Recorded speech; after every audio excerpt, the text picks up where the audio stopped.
Suspend ചെയ്യപ്പെട്ട കേരള സർവകലാശാല registrar KS. Anilkumar university ക്യാമ്പസിൽ കയറുന്നത് വിലക്കിക്കൊണ്ട് വി.സി. സിസ തോമസിന്റെ നോട്ടീസ് വന്നിരിക്കുകയാണ്. അതോടൊപ്പം തന്നെ ഹൈക്കോടതി ഉത്തരവിന്റെ അടിസ്ഥാനത്തിലാണ് വി.സി. കത്ത് നൽകിയിരിക്കുന്നത്.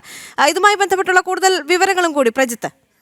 ദേവിക, കഴിഞ്ഞ ദിവസം തന്നെ രജിസ്ട്രാർ ഈ ഫയലുകൾ കൈകാര്യം ചെയ്യുന്നതിന് വിലക്കേർപ്പെടുത്തിയിരുന്നു വി.സി. അതിന് പിന്നാലെയാണ് സസ്പെൻഷൻ ഇരിക്കുന്ന ഒരു ഉദ്യോഗസ്ഥൻ അവിടെ തൻ്റെ ഓഫീസിൽ കടന്നു കയറുകയും അവിടെ അനധികൃതമായി ഫയലുകൾ കൈകാര്യം ചെയ്യുന്ന ഒരു സാഹചര്യം ഉണ്ടാകരുത്, അതുകൊണ്ട് തന്നെ ഹൈക്കോടതി ഉത്തരവിൻ്റെ അടിസ്ഥാനത്തിൽ തൽക്കാലം ഇതിൽ നിന്ന് വിട്ടു നിൽക്കണമെന്നുള്ളതാണ് വി.സി. ഇപ്പോൾ കെ.എസ്. അനിൽകുമാറിന് നൽകിയിരിക്കുന്ന നോട്ടീസ്. അല്ലെങ്കിൽ കൂടുതൽ ശക്തമായ നടപടികളിലേക്ക് കടക്കേണ്ടി വരുമെന്നുള്ള മുന്നറിയിപ്പും ഇതോടൊപ്പം വെക്കുന്നുണ്ട്. എന്തായാലും വലിയ വിമർശനങ്ങൾ ഉണ്ടാകുന്നുണ്ട്. പ്രത്യേകിച്ച് ഈ സിൻഡിക്കേറ്റിൻ്റെ തീരുമാനത്തിലൊക്കെ ഹൈക്കോടതി കൂടുതൽ ഹയർ അതോറിറ്റിക്ക് തീരുമാനമെടുക്കാമെന്നുള്ള നിർദ്ദേശമൊക്കെ നൽകിയതാണ്. അതിനുശേഷവും വീണ്ടും ഈ സസ്പെൻഷൻ റദ്ദാക്കിയിട്ടുള്ള സിൻഡിക്കേറ്റിൻ്റെ തീരുമാനത്തിന് നിയമ സാധുതയില്ല എന്നുള്ളൊരു നിലപാടും വി.സി. സ്വീകരിച്ചിരുന്നു കെ.എസ്. അനിൽകുമാറിൻ്റെ സസ്പെൻഷൻ റദ്ദാക്കുന്നതുമായി ബന്ധപ്പെട്ട്. കാരണം വി.സി. പിരിച്ചുവിട്ട യോഗത്തിന് ശേഷമാണ് അത്തരത്തിൽ അനിൽകുമാറിൻ്റെ സസ്പെൻഷൻ റദ്ദാക്കുന്ന ഒരു തീരുമാനമെന്ന് സിൻഡിക്കേറ്റ് എടുത്തത്. അതുകൊണ്ട് തന്നെ അതിന് നിയമസാധുതയില്ല എന്നുള്ളതാണ് വി.സിയുടെ നിലപാട്. അങ്ങനെ നിലവിൽ സസ്പെൻഷനിൽ തന്നെ തുടരുന്ന കെ.എസ്. അനിൽകുമാർ നിലവിൽ സസ്പെൻഷൻ പിൻവലിച്ചിട്ടുള്ള ഇല്ലാത്തതുമായ സാഹചര്യത്തിൽ ഇങ്ങനെ സർവകലാശാലയിൽ വരുന്നത് അതിൻ്റെ അച്ചടക്ക നടപടിക്രമങ്ങളുടെ ഭാഗമായിട്ടുള്ള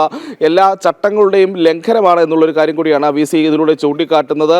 അതോടൊപ്പം തന്നെയാണ് ഓഫീസിൽ ഉണ്ടായിട്ടുള്ള സംഘർഷങ്ങളിൽ പ്രത്യേകിച്ച് വൈസ് ചാൻസലറുടെ ഓഫീസ് വരെ SFIയുടെ അതിക്രമം ഉണ്ടാകുന്ന സാഹചര്യം ഉണ്ടായിരുന്നു കഴിഞ്ഞ ദിവസം. അപ്പോൾ അതിലെല്ലാം കൂടി കാട്ടിയാണ് പോലീസിൽ പരാതി നൽകിയിരിക്കുന്നത്.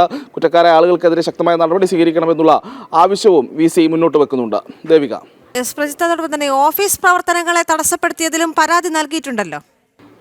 ഉണ്ട്. അതിലും ഈ പറയുന്ന രീതിയിൽ സംഘർഷമുണ്ടാക്കുകയും ഓഫീസിൻ്റെ പ്രവർത്തനങ്ങളെ തടസ്സപ്പെടുത്തുകയും വൈസ് ചാൻസലർ എന്ന നിലയിൽ ചുമതലകൾ നിർവഹിക്കാൻ കഴിയാത്ത സാഹചര്യം കൂടി ചൂണ്ടിക്കാട്ടിയാണ് ഇത്തരത്തിൽ പരാതി നൽകിയിരിക്കുന്നത്. അതിൽ ഏത് രീതിയിലുള്ള തുടർ നടപടികൾ സ്വീകരിക്കുമെന്നുള്ളത് കാത്തിരുന്ന് കാണേണ്ടതുണ്ട്. കാരണം കഴിഞ്ഞ ദിവസം ഈ SFIയുടെ അതിക്രമങ്ങൾക്കൊക്കെ പോലീസും സംസ്ഥാന ഭരണകൂടം ഒക്കെ ഒത്താശ ചെയ്ത കാഴ്ച നമ്മൾ കണ്ടതാണ്. പോലീസ് ഒരു തരത്തിലും ഈ സംഘർഷം നിയന്ത്രിക്കാനുള്ള ഇടപെടലുകൾ നടത്തുകയോ ആ രീതിയിൽ പ്രവർത്തകരെ അവിടെ നിന്ന് ആദ്യഘട്ടത്തിൽ പിരിച്ചുവിടാനുള്ള ശ്രമമൊന്നും നടത്തിയില്ല. പിന്നീട് SFI പ്രവർത്തകർക്ക് കൂടുതൽ ഈ പറയുന്ന സർവകലാശാലയിലെ എല്ലാ ഓഫീസുകളിലേക്കും ഈവൻ വൈസ് ചാൻസലറുടെ ഓഫീസിലേക്ക് വരെ കടന്നു കയറാനുള്ള ഒരു അവസരം ഉണ്ടാക്കി കൊടുത്തു എന്നുള്ള വിമർശനങ്ങൾ നിലനിൽക്കുന്നുണ്ട്. അതുകൊണ്ട് തന്നെ ആ പോലീസ് SFI പ്രവർത്തകർക്കെതിരെ ഏത് രീതിയിലുള്ള നടപടി സ്വീകരിക്കുമെന്ന് കാത്തിരുന്ന് കാണേണ്ടി വരും. കാരണം CPM സംസ്ഥാന സെക്രട്ടറി അടക്കം എത്തി ഇത്തരത്തിൽ പിന്തുണ പ്രഖ്യാപിക്കുന്ന കാഴ്ചയൊക്കെ നമ്മൾ കണ്ടതാണ്. അപ്പോൾ അത്ര വലിയ രാഷ്ട്രീയ പിന്തുണയും രാഷ്ട്രീയമായിട്ടുള്ള കവചവും ഒക്കെ ഒരുക്കി CPM നിൽക്കുമ്പോൾ പോലീസ് ഏത് രീതിയിലുള്ള നടപടികൾ സ്വീകരിക്കുമെന്നുള്ളത് അത് കാത്തിരുന്ന് തന്നെ കാണേണ്ടതുമാണ്. ദേവിക.